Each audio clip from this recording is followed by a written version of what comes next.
ஆலயா cotton வேட்டிகள் ஷர்ட்டுகள் wedding celebration.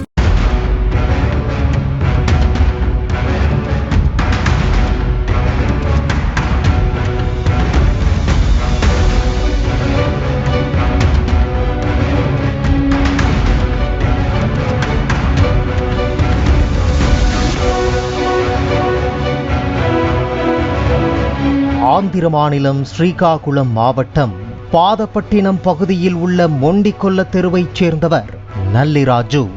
இவருக்கு மௌனிகா என்பவருடன் 8 ஆண்டுகளுக்கு முன்பு திருமணம் நடைபெற்றது. இவர்களுக்கு 2 மகன்கள் உள்ளனர். இந்த நிலையில் மௌனிகாவிற்கு அதே ஊரைச் சேர்ந்த குண்டு உதயகுமார் என்பவருடன் பழக்கம் ஏற்பட்டு நாளடைவில் அது திருமணம் தாண்டிய உறவாக மாறியுள்ளது. இதையறிந்த கணவர் நல்லிராஜு கள்ளக்காதலை கைவிடுமாறு மௌனிகாவை எச்சரித்திருக்கிறார். ஆனால் மௌனிகாவோ அதையெல்லாம் கண்டுகொள்ளாமல் உதயகுமாருடன் தனது காதலை தொடர்ந்திருக்கிறார். இதையடுத்து இருவரும் அடிக்கடி சந்தித்து தனிமையில் இருந்துள்ளனர். இதனால் கணவன் மனைவி இடையே நாளுக்கு நாள் தகராறு அதிகரித்து வந்தது. ஒரு கட்டத்தில் உதயகுமாருடன் பேசக்கூடாது, பழகக்கூடாது என மௌனிகாவை ராஜு கடுமையாக மிரட்டியிருக்கிறார்.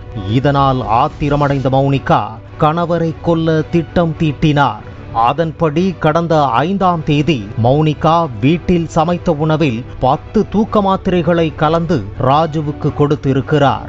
பின்னர் தனது அறைக்கு தூங்க சென்ற ராஜு மயக்கமடைந்தார்.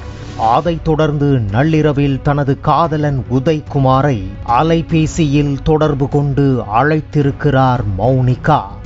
உதய்குமார் அவரது நண்பரான சௌத்ரி மல்லிகார்ஜுனுடன் சேர்ந்து ஒரு பைக்கில் வந்து வழியில் உள்ள தெருவிளக்குகளை அணைத்துள்ளனர். பின்னர் வீட்டிற்கு வெளியே காத்திருந்த மௌனிகாவுடன் வீட்டிற்குள் சென்று ராஜுவின் முகத்தில் தலையணையால் அழுத்தி மூவரும் சேர்ந்து கொலை செய்துள்ளனர். இதையடுத்து நல்லியின் உடலை உதயகுமாரும் மல்லிகார்ஜுனும் 2 சக்கர வாகனத்தில் கொண்டு சென்று அங்குள்ள குடியிருப்பு பகுதியில் சடலத்தை வீசிவிட்டு வந்தனர். பின்னர் மௌனிகா தனது நாடகத்தை அரங்கேற்றினார். வெளியே சென்ற கணவர் வீடு திரும்பவில்லை என மௌனிகா தனது உறவினர்களுக்கு தகவல் தெரிவித்தார். இதையடுத்து கடந்த 6ஆம் தேதி குடியிருப்பு பகுதியில் ஒரு ஆண் சடலம் கிடப்பதாக போலீசாருக்கு தகவல் கிடைத்தது. இது குறித்து வழக்கு பதிவு செய்த போலீசார் விசாரணை நடத்தி வந்தனர். மேலும் அங்கிருந்த கண்காணிப்பு கேமராக்களை ஆய்வு செய்த போது இது திட்டமிட்ட கொலை என தெரிய வந்தது. அந்த சிசிடிவி காட்சிகளில் யாரோ 2 சக்கர வாகனத்தில் மூட்டையுடன் சுற்றி வந்ததை கண்டறிந்தனர். விசாரணையில் அவர் உதய்குமார் என்பது தெரிய வந்தது. அவரிடம் போலீசார் நடத்திய விசாரணையில் இந்த கொலையில் ராஜுவின் மனைவி மௌனிகாவுக்கும் தொடர்பு இருப்பதாக சந்தேகித்தனர். அதைத் தொடர்ந்து மௌனிகாவிடம் போலீசார் எழுப்பிய கேள்விகளுக்கு அவர் முரண்பாடான பதில்களை அளித்திருந்தார். இதனால் சந்தேகம் வலுத்ததால் அவரிடம் போலீசார் கிடுக்குப்பிடி விசாரணை செய்தனர். அதில் கள்ளக்காதலனுடன் சேர்ந்து கணவர் நல்லியை கொலை செய்ததை ஒப்புக்கொண்டார்.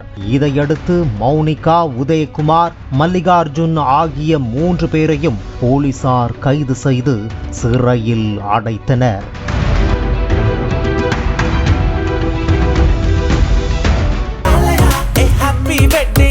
ஆலயா காட்டன் வேட்டிகள் ஷர்ட்டுகள் வெட்டிங் செலிப்ரேஷன். பிளே ஸ்டோர் மற்றும் ஆப் ஸ்டோரில் இருந்து பாலிமர் செயலியை QR கோடு மூலம் பதிவிறக்கம் செய்யுங்கள். செய்திகளை உடனுக்குடன் பெறுங்கள்.